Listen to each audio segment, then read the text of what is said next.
everyone. We will present about chapter 13 about innovation and the system of progress. Maria Amico said, any innovative company struggle with how much to listen to customer. Most realize that you cannot trust them to tell you what your next product will be. How can people tell you what they want if they have not seen it before? If we ask them what they want, we will end up doing one like every year. The customer does not understand the system. The Apple announced the iPhone the first time in 2007. The Steve Ballmer, the CEO of Microsoft, said $500 fully subsidized. He thinks it's the most expensive phone in the world. So, with the less keyboard, she has compared with the Apple. And the CEO, the founder of the iPhone, Steve Jobs, said, it is not the customer job to know what they want. A lot of time, people don't know what they want until you show it to them. This is the video of the Steve Jobs introduced the iPhone for the first time in 2007. This is a day I've been looking forward to 2.5 years.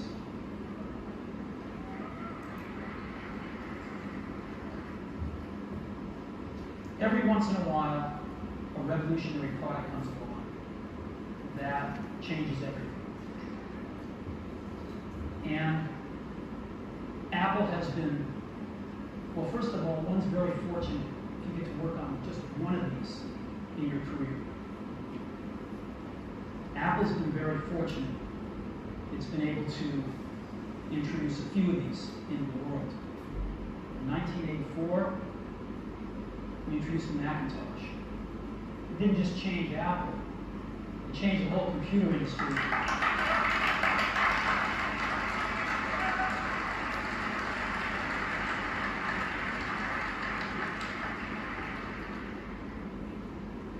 In 2001, we introduced the first iPod. And it didn't just change the way we all listen to music. It changed the entire music industry.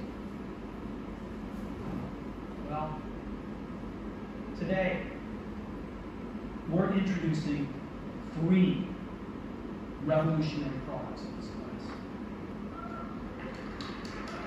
The first one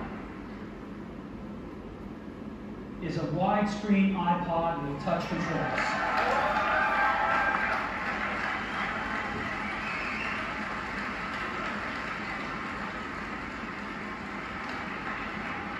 The second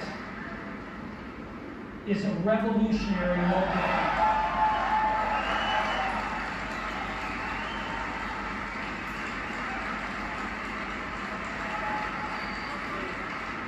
And the third is a breakthrough internet communications device. So, 3 things. A widescreen iPod with touch controls, a revolutionary mobile phone, and a breakthrough internet communications device. An iPod, a phone, and an internet communicator. An iPod, a phone. Are you getting it? These are not 3 separate devices. This is one device. And we are calling it iPhone. Today, Apple is going to reinvent the phone. And here it is.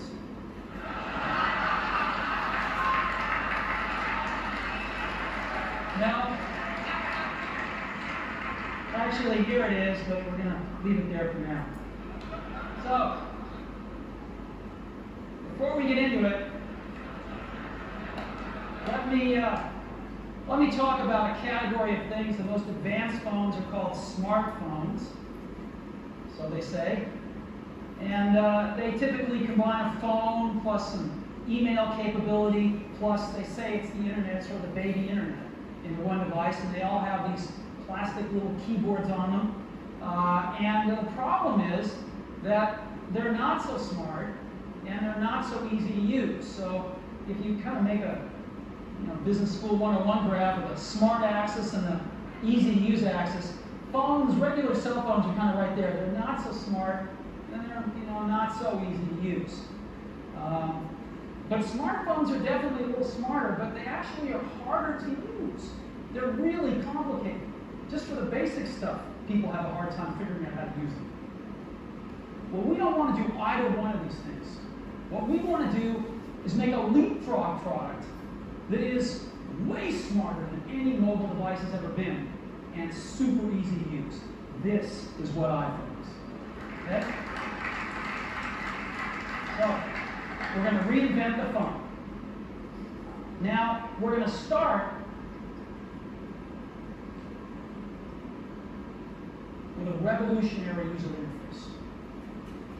It is the result of years of research and development, and of course it's an interplay of hardware and software. Now, why do we need a revolutionary user interface? I mean, here's 4 smartphones, right? Motorola Q, BlackBerry, Palm Treo, Nokia E62, the usual suspects. And what's wrong with their user interfaces? Well, the problem with them is really sort of in the bottom 40 there. It's this stuff right here. They all have these keyboards that are there whether you need them or not to be there. And they all have these control buttons that are fixed in plastic and are the same for every application. Well, every application wants a slightly different user interface, a slightly optimized set of buttons just for it. And what happens if you think of a great idea 6 months from now? You can't run around and add a button to these things, they're already shipped. So what do? It doesn't work because the buttons and the controls can't change. They can't change for each application, and they can't change down the road if you think of another great idea you want to add to this product. Well, how do you solve this? It turns out we have solved it. We solved it in computers 20 years ago. We solved it with a bitmap screen that could display anything we want, put any user interface up, and a pointing device. We solved it with the mouse, right? We solved this problem. So how are we going to take this to a mobile device? Well, what we're going to do is get rid of all these buttons and just make a giant screen. A giant screen. Now, how are we going to communicate this? We don't want to carry around a mouse, right? So what are we going to do? Oh, a stylus, right? We're going to use a stylus. No. Who wants a stylus? You have to get them and put them away and you lose them. Yuck. Nobody wants a stylus. So let's not use a stylus.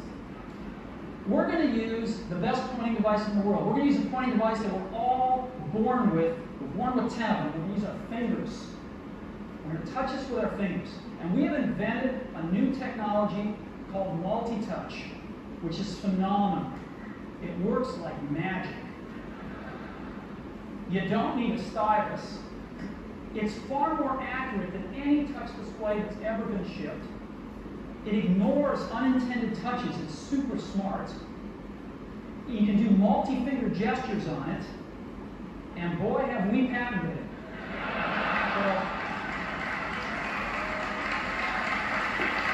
So,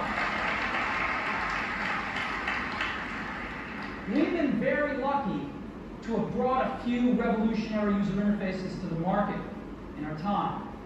First was the mouse. The second was the click wheel. And now we're going to bring multi-touch to the market. And each of these revolutionary user interfaces has made possible a revolutionary product. The Mac, the iPod, and now the iPhone. So, a revolutionary user interface. We're going to build on top of that with software. Now, software on mobile phones is like baby stuff. It's not so powerful. And today, we're going to show you a software breakthrough. Software that's at least 5 years ahead of what's on any other phone. Now, how do we do this? Well, we start with a strong foundation. iPhone runs OS 10. Now,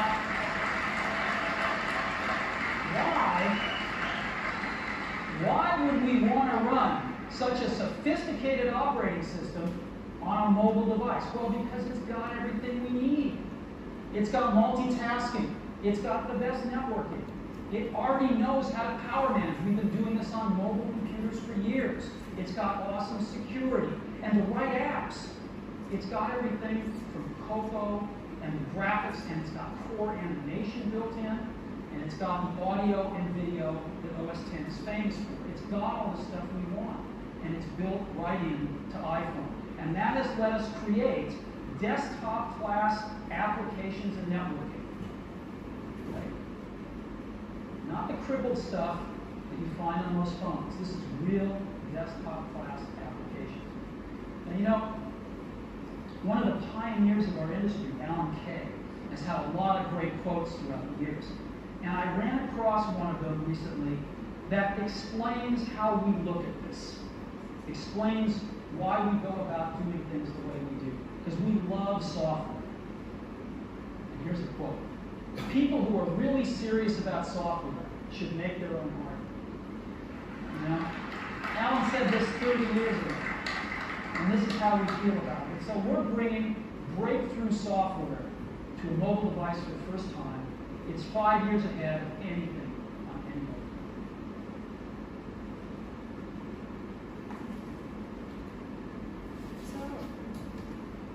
So the conclusion from the video is, if the price is expensive, it means that product is valuable. If your product is valuable, it means that probably the customer will buy that product. Next is, innovator must understand what the customer does and doesn't know. The customer can tell you of their struggle, how they expect that life to be better, and how they interact with the product they use, but they cannot tell you what to do about it. They don't have access to the appreciated knowledge and theory. Customer don't understand marketing, design, sales engineering, cost of production, system thinking, psychology, and statistics all at once. Clement said, in other words, customer know only what the system tells them. This is something the customer does not understand, but you must. The next is improving interdependency with the system. The first thing is Jonah Wiebe did increase profit with the new copywriting. Beachway Traffic Center offer a product that help people overcome addiction. Jonah made several copywriting changes. One was a new headline for the company's website. If you think you need rehab, you do. The new headline spot the article, legendary question that many people with addiction struggle with. The new call to action button was directly aimed at reducing customer anxieties. This is the video of the Beachway review from the customer.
The second is Clement, helping new customer use a product.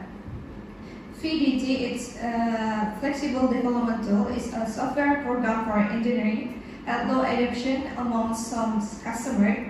Claimant learned that these customers were not accustomed to such a feature-rich, high-end product. What did they do? The Claimant and Sim did not change the core product. Instead, they created a video training platform and integrated it at various touch points between customer and the Claimant team. It was meant to help reduce the anxiety and internal force that block customer from switches to the product and then sales increase. The next is adapting and assigning product to match a change in the system. VDT is a software to create games that were played on the website, and the customer were happy with it. Then the customer came along. This affect the system of progress that the customer and the product belong to. No customer wants help with publishing their games on smartphone, but their product could not help them do that. This frustration frustrated Claimant and the team. Their product could not deliver the progress that the customer now desire. If they do not act quickly, a competitor will take advantage of this opportunity and steal their customer. Fortunately, the team was able to adjust their product to meet his change in the system and fit the customer GTV. So, before we talk about the system, now we talk about the characteristic itself. There is two characteristics. First is fragile interdependencies, and then second is cascade effects. So, innovators generating profit not by changing the product based on the customer's preference, right? But by improving the system that product belongs to. So this is the characteristic. So this is the graffiti trailer.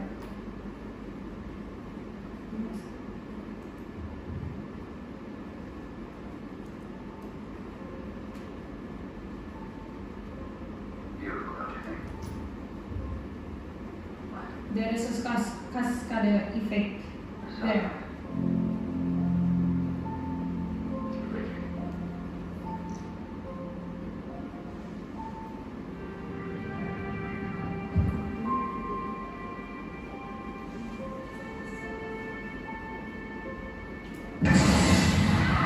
See, there is a rudal that broke the satellite, and then the satellite broke all the satellite, and the satellite itself broke the transportation of the main and all actor. So they came back to home. Like this. This is a cascade effect.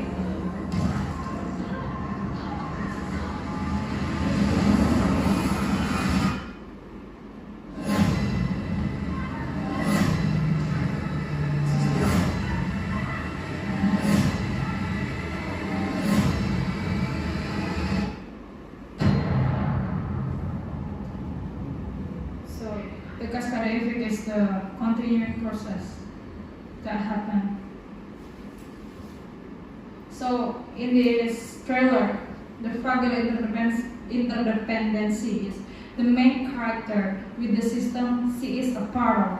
So they have interdependency with the system of the transportation. But the cascade effect dramatically changed her relationship with the system. In fact, the system changed so much. The transportation broke, and then her vulnerability is so high that her chance of survival are almost zero. If they can survive, she will die. And then what happened in graffiti chain happened to product.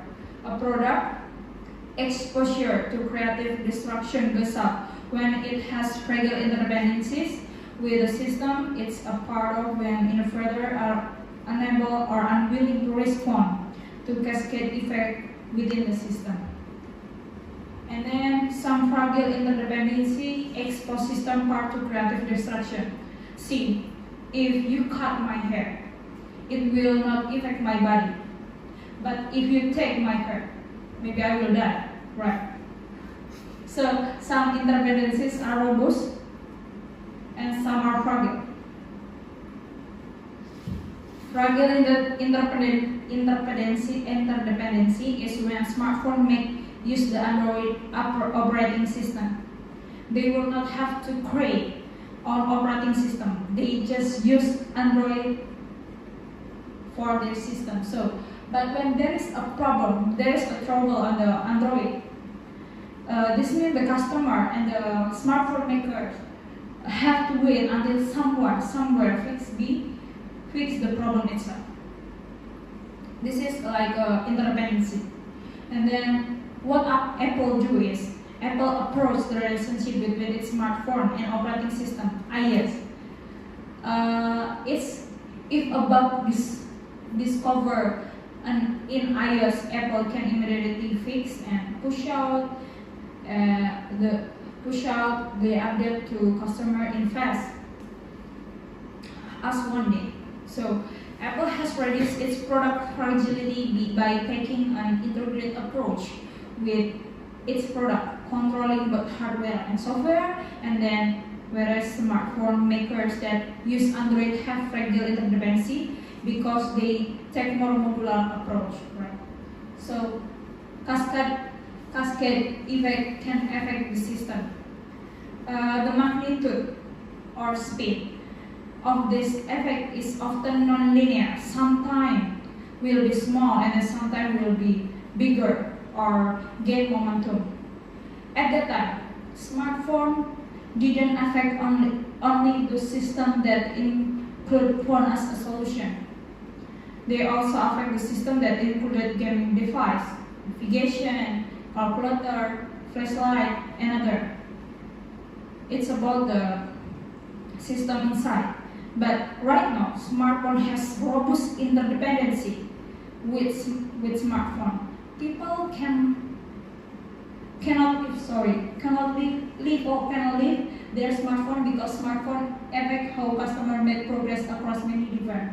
So people prefer leave their wallet rather than their cell phone because cell phone is everything right now, right? Okay, that's all. Thank you.